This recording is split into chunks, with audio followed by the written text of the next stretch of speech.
আমার নবী বলেছে স্বামী স্ত্রী রোমান্টিক সময়টাতে যদি একটা ঘন্টা যদি কাটাইতে পারে রে, তাহলে 1 বছরের নফল ইবাদতের সওয়াব দিয়ে দিবে।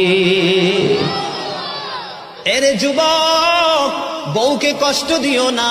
স্বামী স্ত্রী যদি কিয়ামতের দিন কমপ্লেইন করে, তুমি যত বড় মোল্লা সাহেব হাজী সাহেব হও, নসিবই জুটবে না।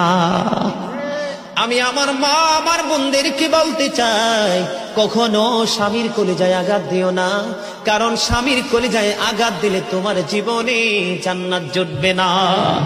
বন্ধুরে আমার, আমি আমার নবীর জীবন থেকে যদি আপনাদেরকে আরেকটা এক্সাম্পল দেই বন্ধু, এখন আমি আমাদের দেশে স্বামী স্ত্রীর মধ্যে গলদ আছে না নাই?